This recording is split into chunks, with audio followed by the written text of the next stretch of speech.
दिल्ली से कुछ समय से अलग अलग तरीके के मामले सुनने में आ रहे हैं। अभी हाल ही में एक मामला सामने आया है जहां साहिल नाम के एक युवक ने एक नाबालिग लड़की की सरेआम हत्या कर दी है।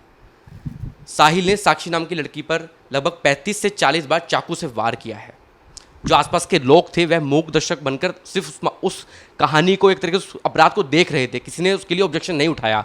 अगर ऑब्जेक्शन उठाते तो आज साक्षी हमारे भी जिंदा होती। अभी हमारे साथ जाने माने वकील हैं, उनसे बातचीत करते हैं इस पूरे मामले को लेकर। साहिल पर किस किस तरीके की धाराएं बनती हैं और ये जो अपराध हो रहे हैं इसका एक प्रमुख कारण क्या है। सबसे पहले स्वागत है आपका चैनल पे। बहुत बहुत धन्यवाद। अगर मैं आपसे श्याम जी बात करूं, जो ये अपराध हुआ है साहिल ने, आपने देखा होगा, सीसीटीवी वीडियो में देखा होगा।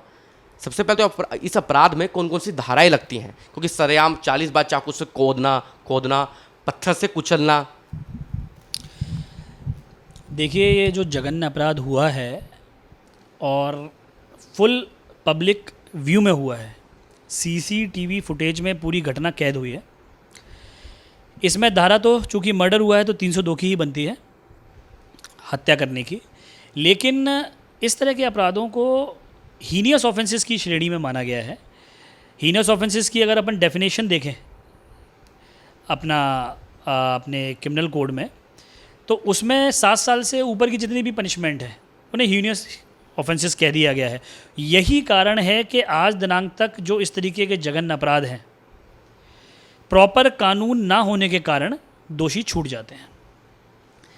फास्ट ट्रैक कोर्ट का प्रावधान दिल्ली हाई कोर्ट द्वारा, दिल्ली में 6 फास्ट ट्रैक कोर्ट का प्रावधान दिल्ली हाई कोर्ट ने लगभग 2012 या 13 किसी के जजमेंट में किया था, जिसमें सेक्सुअल असॉल्ट के जो प्रकरण थे, जो महिलाओं के अगेंस्ट जो ऑफेंसेस हो रहे थे, उसको फास्ट ट्रैक मैनर में उसको एक्सपेडाइट करके डिसाइड करना और जो इस तरह के ऑफेंडर्स हैं उनको पनिश करना, उसके लिए बनाए गए थे।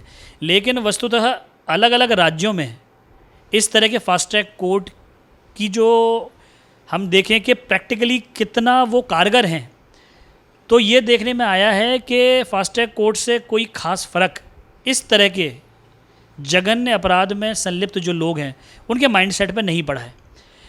दुर्भाग्य से निर्भया जैसे जब प्रकरण हो जाते हैं, उसके बाद फिर इस तरह के मुद्दे उठते हैं कि हमें संविधान में या फिर क्रिमिनल प्रोसीजर कोड में कोई इस तरह के प्रावधान जोड़ने चाहिए या अमेंडमेंट करना चाहिए, जिससे क्या है कि ये चीज़ों पे लगाम लगे। लेकिन आज तक मुझे लगता है कि नेताओं में और प्रशासन की तरफ से भी वो जो विल, जो डेडिकेशन होना चाहिए थी, वो आज भी मिसिंग है। अगर आपसे मैं पूछूं, जैसे साहिल एक बालिग लड़का था और लड़की नाबालिग थी, तो क्या इसके लिए अलग से कुछ स्पेशल धाराएं बनती हैं? देखिए, स्पेशल धारा तो इसमें कोई भी नहीं है। बालिग हो या नाबालिग, हत्या मतलब हत्या। नाबालिग की धाराएं जो पॉक्सो एक्ट वगैरह लगते हैं, उसमें वो होता है कि जब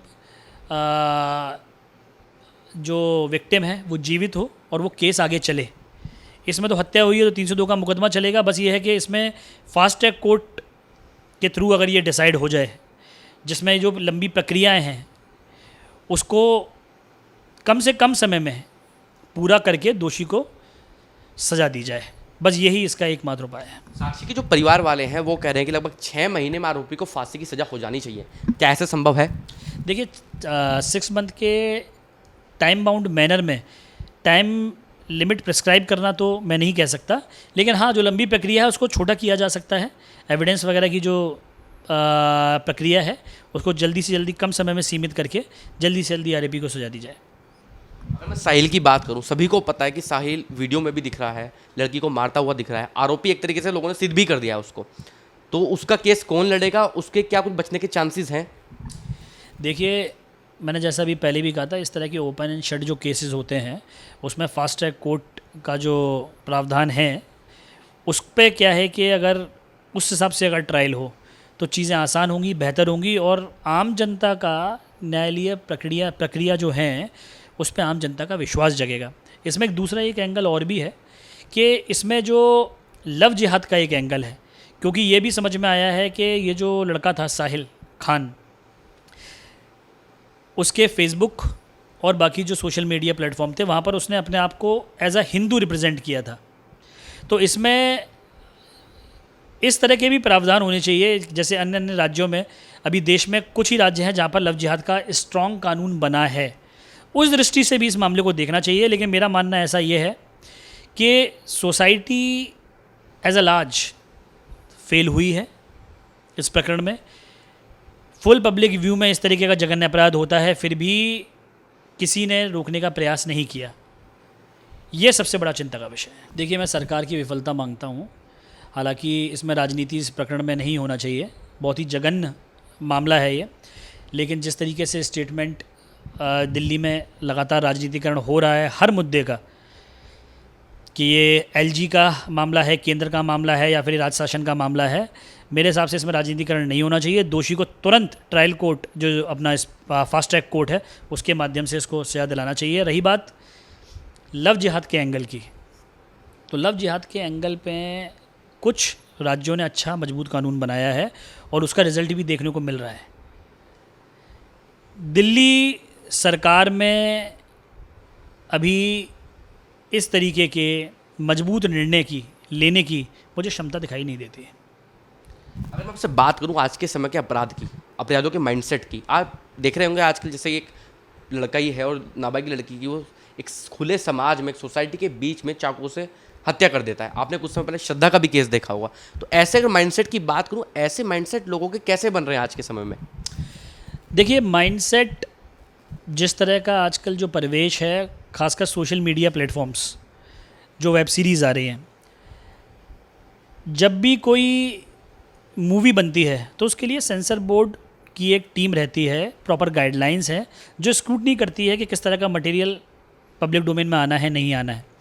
लेकिन सोशल मीडिया के माध्यम से, वेब सीरीज़ के माध्यम से, OTT प्लेटफॉर्म के माध्यम से बहुत सारा ऐसा मटेरियल है जो विदाउट स्क्रूटनी पब्लिक डोमेन में आ रहा है, जो बच्चों की, निसंदेह कम आयु वर्ग के बच्चों की मानसिकता पे गहरा प्रभाव छोड़ता है। और ये चीज़ अब कईयों प्रकरणों में सामने आ चुकी है, जिसमें इस तरीके के मीडिया प्लेटफॉर्म्स को देखने का उपयोग करने के बाद लोगों द्वारा क्राइम किया गया है। तो इस पर सरकार को जल्दी ही गाइडलाइन बना के कानून बनाना चाहिए। आप देख रहे हैं नेट्रिक न्यूज, साहस सच कहने का।